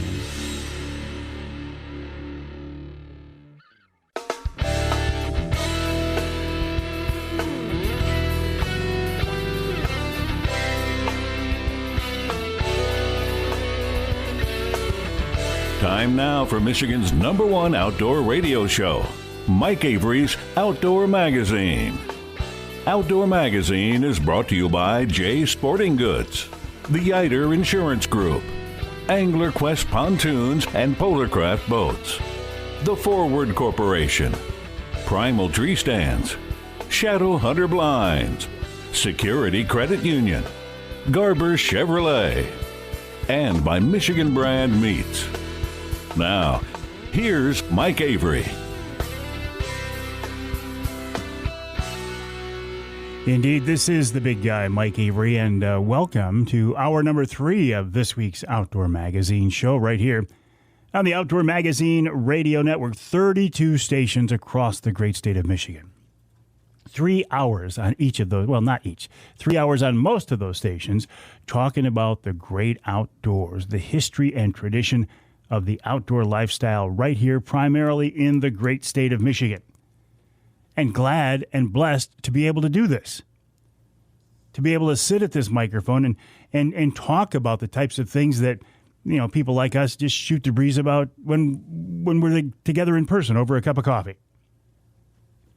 I just happen to have a way to get that word out. I could not do this show by myself. I mean, there's Pat Johnston here in the studio with me and Charlie Root in the studio with me, and, you know, they help to make things happen. And I couldn't fill 3 hours by myself. It would be painful because I don't know that much. But the one thing I've learned in being around for a while is to go to people and to tap into people who do have knowledge, who do have expertise, who do have experience, and don't mind sharing that knowledge with others. Dave Rose is one of those guys. Dave Rose is a fishing guide and an outdoor writer, and one of my favorite guests here on the show, and I managed to track him down and throw a net over him and get him to agree to talk to us once again. Dave, welcome back. How are you? I'm doing good. Sounds like you're doing wonderful as well. Well, I am. I mean, it's Christmas time. We find out, I was talking to Ben Nielsen earlier in the show, that the Showspan, the Ultimate Fishing Show, is coming up. It looks like they're going to be able to pull those off. I mean, all is good in the world. Yeah, that's great. I'm excited about the shows coming up too. I've been working with the Showspan folks there for 3 of the main outdoor shows for quite a few years now, and yeah, I kind of missed them last year. I think we all did, Dave. I think we all did, Dave. Yeah, there's just one of those things, it's like old home week. You see people you haven't seen in a whole year, and whether it's people that have booze or whatever, or just the customers that come in, the clients, the people you see every year that come and enjoy the hunting and fishing shows. Now, what is your job in these shows? I mean, I know I hear your voice constantly as I'm walking around. Yeah, I'm that annoying voice that keeps interrupting people. So yeah, that's my job. Oh, well, that's true. Well, we both got the job. There we go. So yeah, I walk around and I announce what's coming up. Some of the different events or seminars or whatever's going on. Also, at the Ultimate Fishing Show and the Ultimate Sports Show, they have Lake Ultimate, and that's a 110,000-gallon pool that they have inside the building, and there's boats inside that lake, and the pros come and actually do seminars from those boats, and there's trout in the lake, and they're catching fish while they're doing seminars from a boat inside, and it's pretty cool. And so I oversee Lake Ultimate. That does sound pretty cool. I've seen that in person, and it's very impressive. So listen, other than getting ready for the shows, have you been doing anything fun? Well, I've actually been doing more playing with my tackle than I have actually using it. Right now, I'm up here in the northwest corner of Michigan. We've had quite a bit of snow, and then it melts, and then we get snow. Some of the lakes started to freeze, the small lakes, the shallow lakes. But, with that snowpack on top, boy, that can make them dangerous. So I have not been ice fishing. And I'm hoping to get out some squirrel hunting here pretty soon, just for fun. It's good exercise, too. And but, yeah, I've just been kind of like getting my... And he's gone. We'll call him back. We're talking with Dave Rose. We've actually got him, we had him on his cell phone.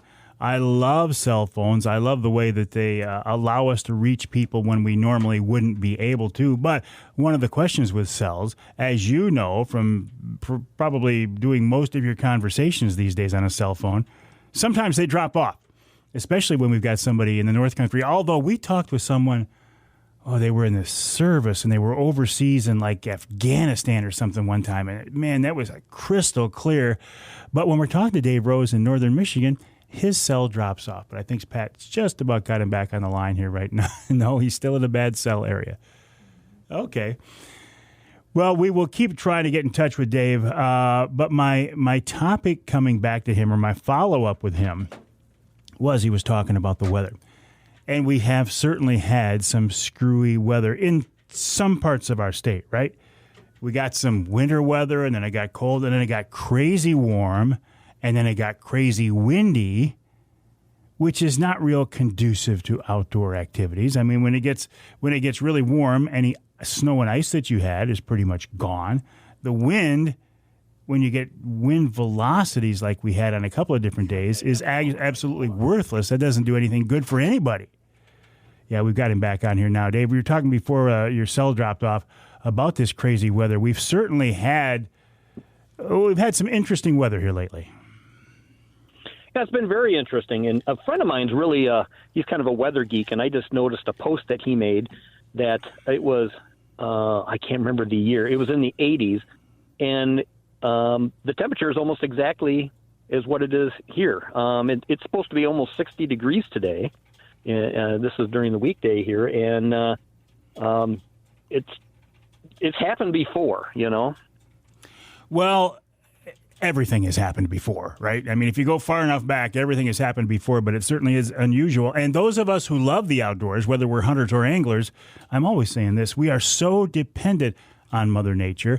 And since we can't control her, all we can do is just learn to adapt and live with it. Yeah, yep, exactly. And, if we don't have a good winter this year, it's my fault because I bought a snowmobile last year, So I literally did get her out. Her name is Margaret. I did get her out for 3 minutes around my yard the other day, and now all that snow is melted, though. But yeah, just like you say, you got to go with the flow. And when it comes to fishing, well, if the ice isn't safe or something like that, well, maybe we got a rowboat we can get out on a lake on, or you can go steelhead fishing in one of the rivers. Well, and down here, in my neck of the state here, Saginaw Bay's in my backyard. They've had a phenomenal late-season Saginaw Bay walleye trolling fishery. Of course, that can change any time with the marinas and the launches could ice up any time. But, Dave, it's been world-class. It's been Lake Erie and above world-class.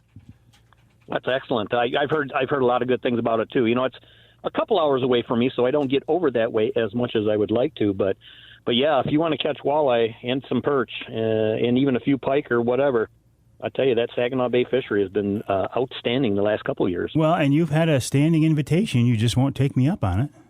Oh, I try. That's all right. But you steelhead fishing, you mentioned steelhead. Do you see that the NRC approved the one steelhead limit for a lot of streams over there on the northwest side over by you?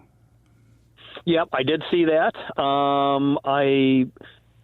It confuses me a little bit sometimes how some of these new laws get made. When I say, just a lot of this is there a biological reason or is there a social reason? And I can see, we got to control. We don't want to take too many fish. I totally understand that, and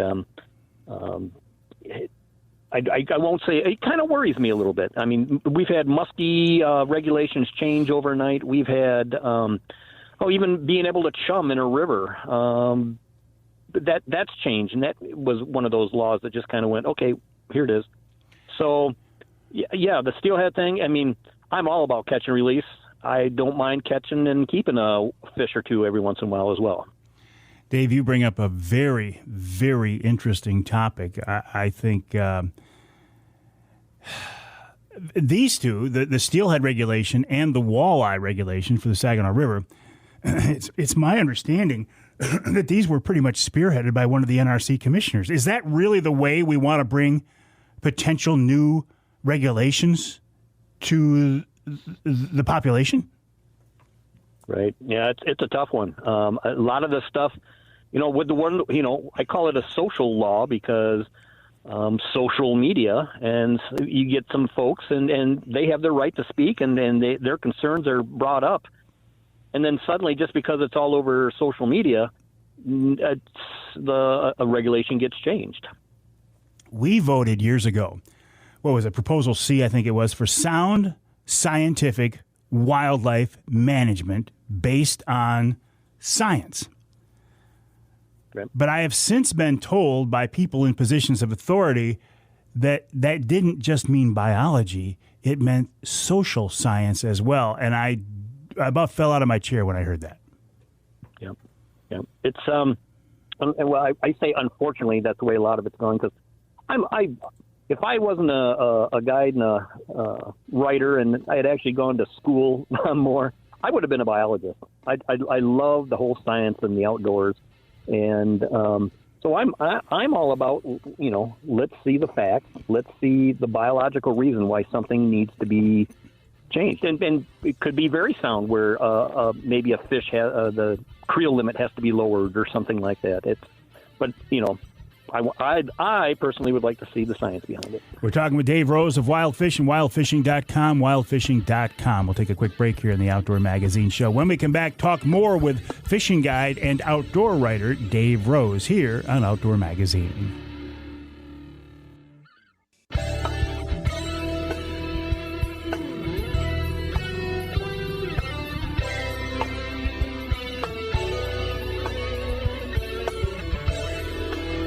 You can hear the Outdoor Magazine show in Houghton Lake on 98.5 WUPS. You can hear us in Holland on WHTC, AM and FM, 1450 AM, 99.7 FM. And you can hear us north of the bridge, near another bridge, in fact, in the Sioux on ESPN 1400 WKNW. This segment of Outdoor Magazine brought to you by VersaSkins. Just change the skin for the season you're in. You've heard me talk about this. VersaSkin's a Michigan-based family-owned company, and they make very high-quality hunting clothes. And the thing that makes them different is you can snap on and zip on and off and on an outer shell of a different color. For example, during firearm season, I put a blaze orange shell on mine. If I was predator hunting, I'd put a white shell on mine. When I'm turkey hunting, I take the outside shells off and just use the camo pattern there. Very versatile, saves you a lot of money. I'm going to save you more money right now. Through New Year's Eve, if you go to the website versaskins.com, that's versaskins.com, and use the promo code Avery20, you can save 20% off everything on the website. That's through New Year's Eve, versaskins.com, promo code Avery20, and save 20% on everything on the website. VersaSkins, a top quality, very warm, weatherproof, great people. You cannot go wrong. versaskins.com. Talking now with outdoor writer and fishing guide Dave Rose of wildfishing.com. Dave, you mentioned something in the first segment about if you weren't doing what you are, you'd be a biologist. You have a strong interest in biology. I've got to believe that interest and that natural curiosity is a benefit to you when you get on the water. I got to believe looking at fishing and hunting from a biological perspective has to make you more productive, more effective. I think it does. I mean, there's a lot of people that, they read an article I wrote, but they want a black and white answer as to how am I going to catch more walleye? Well, a lot of it there's so much biology behind that too. Time of day, time of year, what are the fish doing? Are they interested in spawning? Are they just feasting before the winter? Or what are they doing? Why did they went up a river, or they stayed out here, and water temps and moon phases. I think moon phases are a huge play. When somebody really just looks at the biology of a lake or the woods or a field, you're going to learn a lot more, and you might understand what the animals are thinking there a little bit.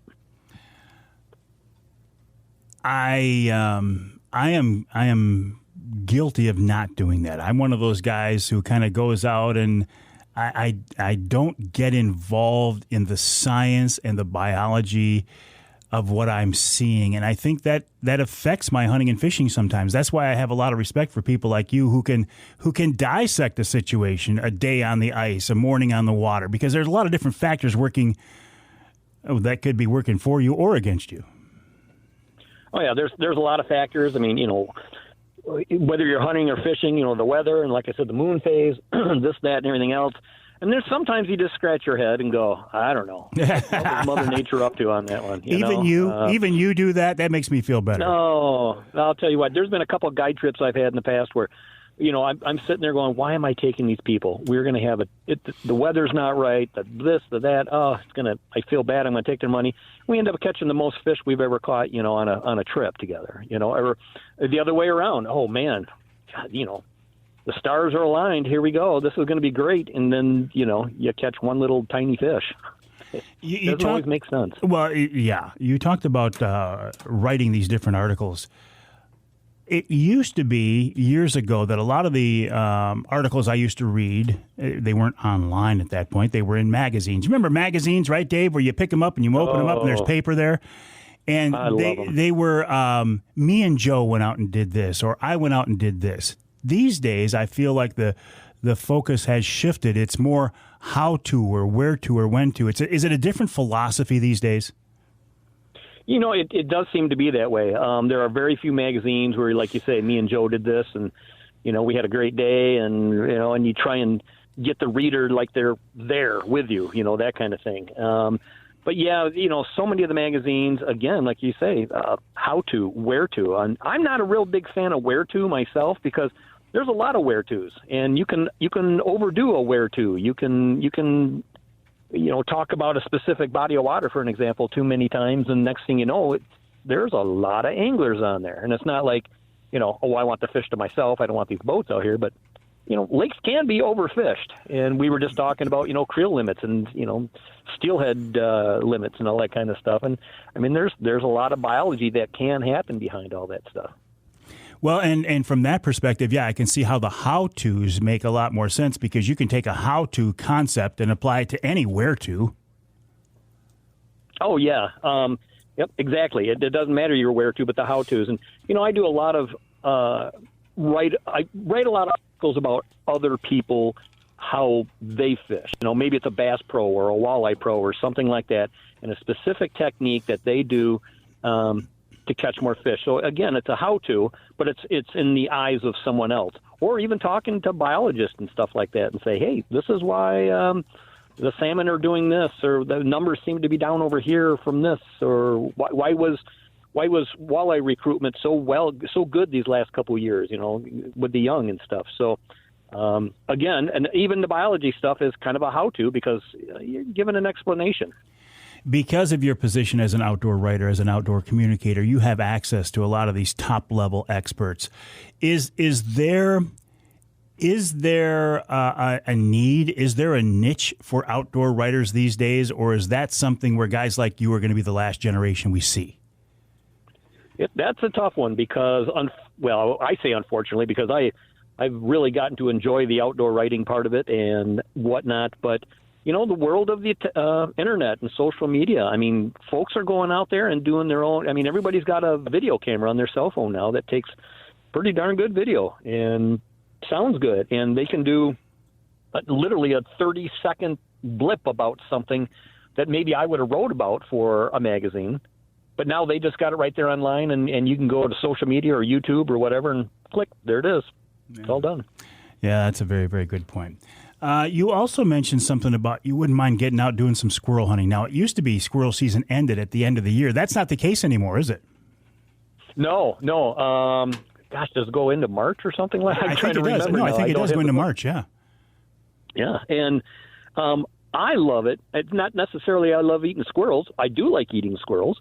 Squirrel stew, excellent stuff. But what a good time just roaming around in the woods. Now, I've been using a pellet gun for my squirrel hunting rather than a 22 or a small shotgun or something like that.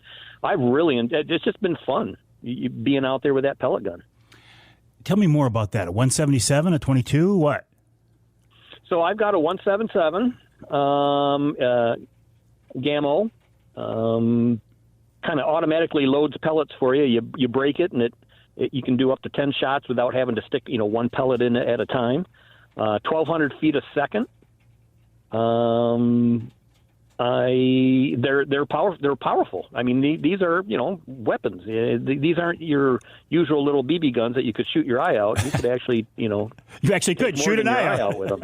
Yeah, you could actually from quite a distance. So is this a pneumatic? Do you pump it up, or is it CO2 or what? So this is just one of the brakes. You just pump it once, gotcha. Brake, and pop it back up. I did get a chance. I went to an outdoor writers event in Gaylord this year, and I can't remember the name of the company, and forgive me for that. But anyway, they had the newest air rifles, 35 caliber.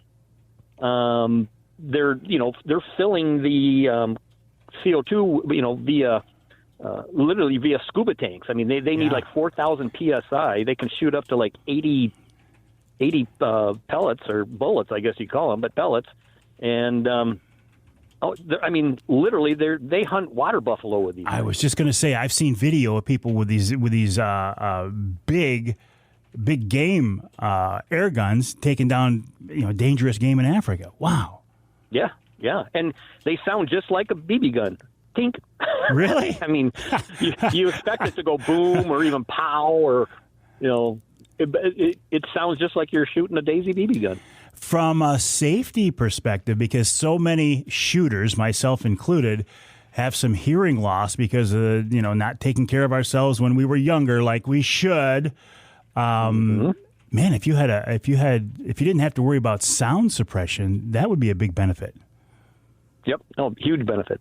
And, just even being stealthier in the woods, you and your buddies are out there hunting and, let's say down the road, they allow them for deer hunting or something like that. A buck walks out in front of you and, punk, you take that one. And then because it's so quiet, it didn't scare the other deer around you. And, a lot of us have 2 buck tags and all of a sudden that 8-pointer comes out. There you go.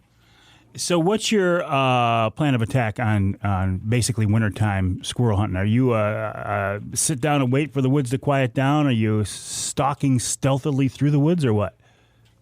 A little bit of everything. Definitely wandering around, really using my eyeballs and looking out ahead for any kind of movement or any kind of thing like that. And then, you got to stop and stand still. I actually have just like a deer call, I got a squirrel call. You can do different calls with that thing, a feeding or a whatever type of call, and it just lets the squirrels not be alarmed and whatnot. And sometimes you got to do both. You got to be stealthy. You got to move into a spot. If you spy one, stop, and you might have to stand there for 20, 30 minutes until the woods settles down a little bit. I didn't even realize there was such a thing as a squirrel call. Yeah, I've had this thing probably like 25 years, if not 30 years, and it's just it looks like a tiny little buck call, but it's got a little squeezy, squeaky at the end of it, and you can kind of knock it against your leg, and it sounds exactly like a squirrel. All right, if somebody wanted to go fishing, I'm not going to narrow it down to this weekend because we don't know what the weather's going to be. If somebody wanted to go fishing in northern Michigan in general over the next couple of weeks, where would you send them? I'd send them to one of the rivers for steelhead, just because, again, we don't know the weather. The ice, the weather's warm right now. Ice is not even a consideration. It's probably going to be your best bet, catching a brown or a steelhead of, one of the big known steelhead type rivers, the Manistee, the Betsy, the Boardman, Elk. I mean, up and down the Muskegon on the west side. And, of course, there are the overlooked ones on the east side besides the Osabo. There's all sorts of steelhead rivers over there. But that would be, I would say that's your best bet to go out and really enjoy the water, is to be in flowing water. Great advice, Dave. I look forward to seeing you at the shows coming up here this winter. Well, sounds good. I appreciate it. All right, Dave Rose of Wild Fishing, wildfishing.com is the website, wildfishing.com. You can see him at the Showspan shows this winter and look for his writings everywhere as he talks about the great outdoors here in the great state of Michigan.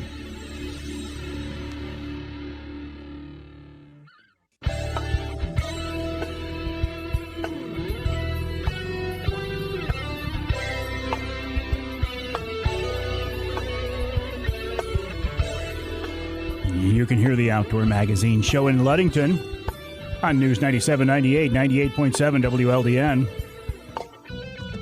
You can hear us in Sandusky on WMIC, 660 AM, 95.3 FM.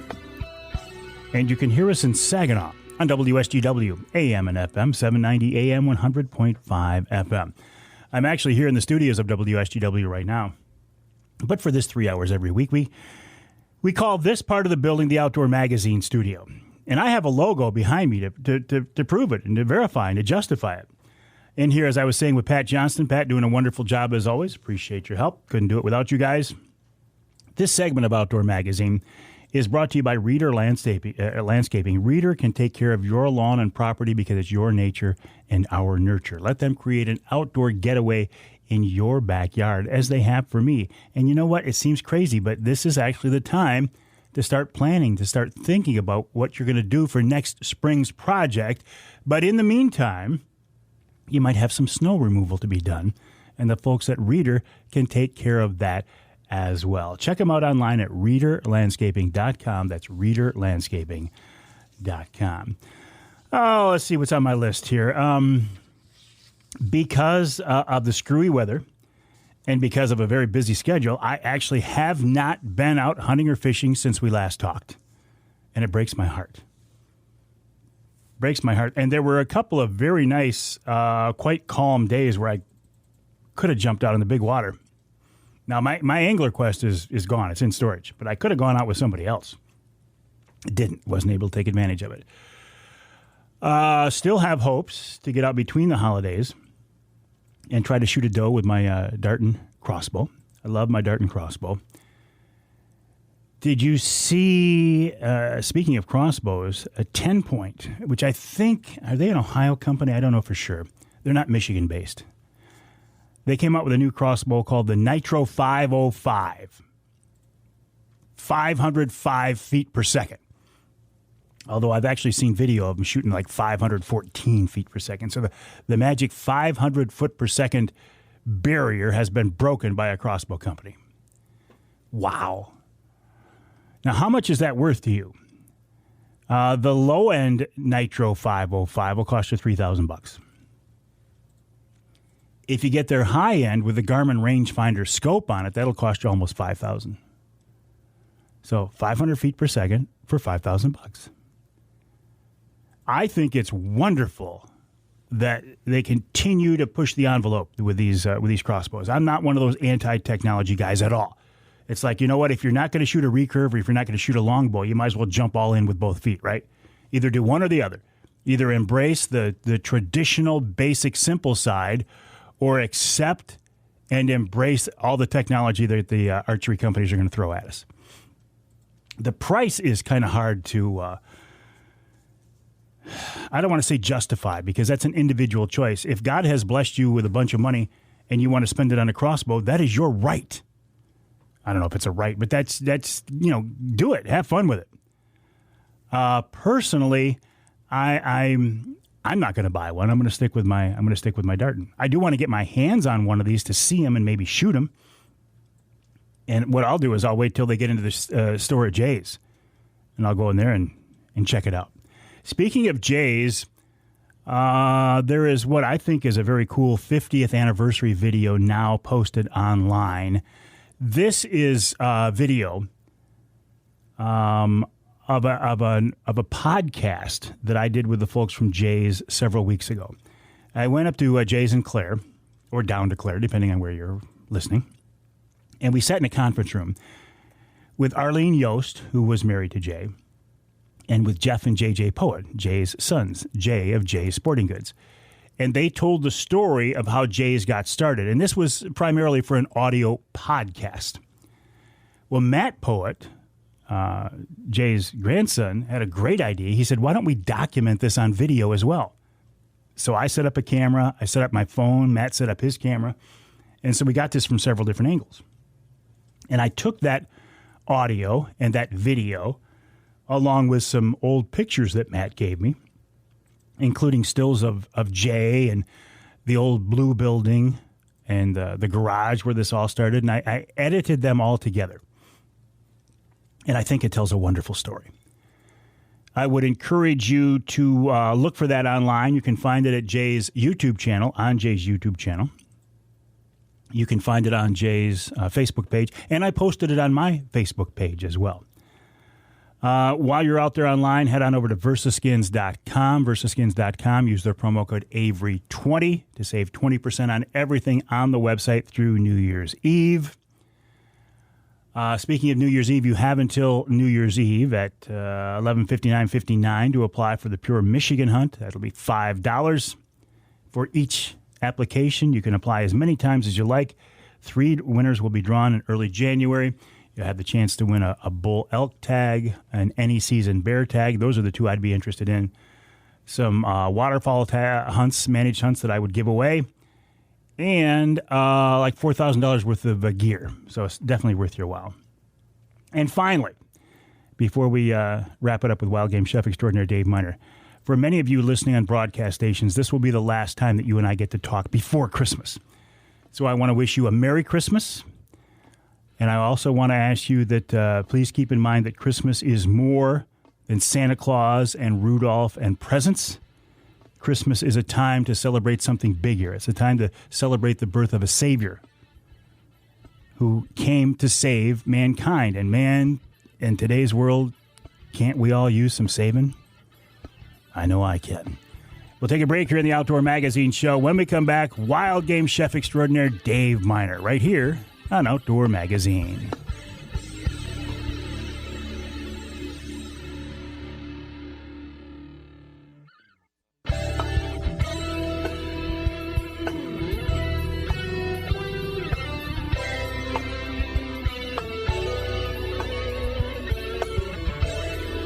Welcome back to Outdoor Magazine. So glad to have you along with us.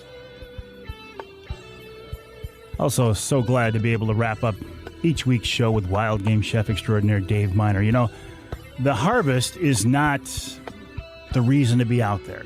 You know, to catch fish and to shoot animals, that's not the reason. But it is a bonus, isn't it? And nobody does that better than my good friend, wild game chef Dave Minar. David, welcome back. How are you, buddy? Very good, Mike. And yourself? You get your dough yet? Nah, I haven't even been out. The last couple of weeks, I haven't been out. I think it's going to be between Christmas and New Year's now. How about you? Good for you. Yeah, no. Now I'm going to start in earnest to put some venison in the freezer. The larger bucks that we've had on camera are not showing themselves, so I'm done with that. I'm just going to meat hunt. Oh, can I relate to that? Hey, listen, before we get to the recipe, you were telling me off air you had a really cool experience this week. Well, we were headed up to the cabin. It was about 10 o'clock or so in the morning, and I was getting on the Dixie Highway off on our road, and up ahead I could see a large bird on the side of the road. And as we got a little closer, every time a car would go by, it would fly up in the air, and as soon as the car went, it would go back down. Come to find out, it was a real big adult eagle. So I think it was a female, maybe. So the car was in front of me. The eagle flew up and then came right back down as I slowed way down. And so I got a paper towel out of the car and grabbed the dead coon the thing was eating on. It had the stomach area opened up, and it was gobbling guts like crazy.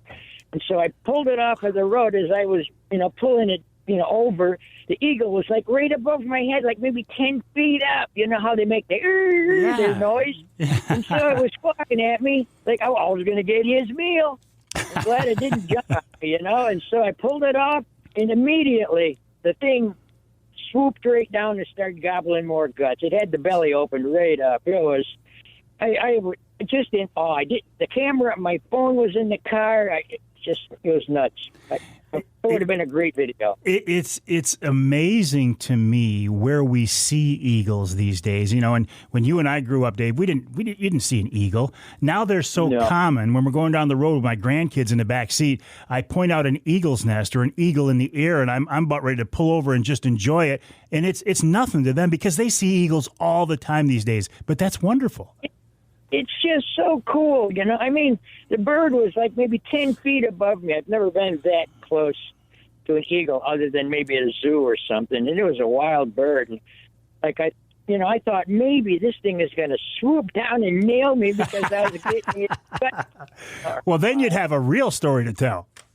Yeah, my hat would be ripped off. My head would be all scarred up or what. But it was really neat. I'm glad I got it off the road so she could enjoy her meal. Well, yeah, and there are a number of eagles killed every year by cars doing just that, eating roadkill.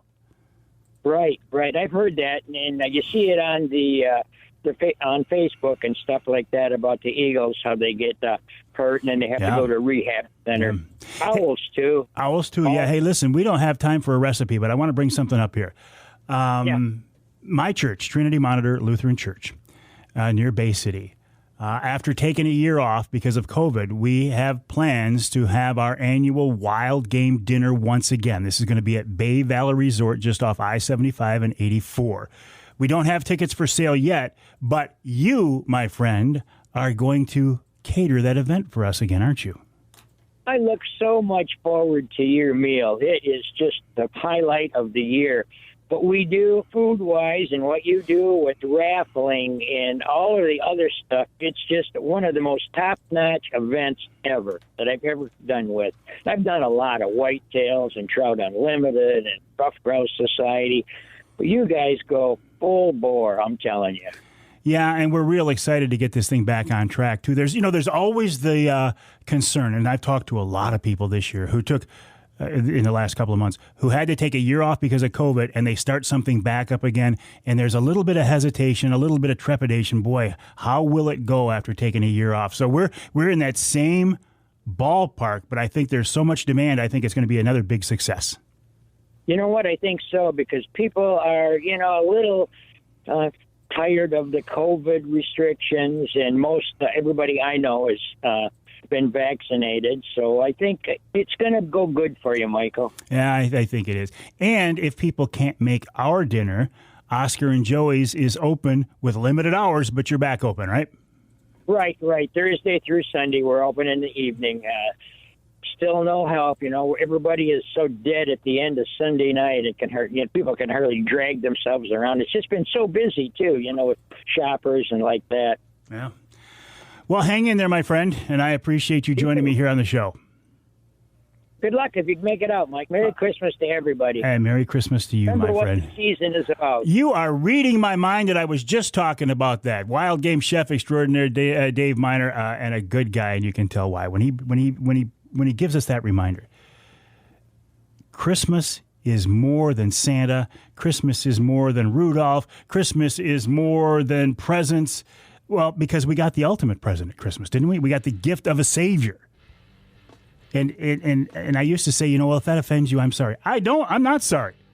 If that offends you, then so be it. But that's what I believe. And I think it's very important to keep that in context this time of year, and especially this year, the birth of a Savior. And the way things have been the last couple of years, as I said earlier, I think we can all use a little saving. Thanks for joining me on this edition of Outdoor Magazine. Merry Christmas to you. The website, MikeAveryOutdoors.com. The email address, Mike@MikeAveryOutdoors.com. And I will talk with you next time right here on Outdoor Magazine.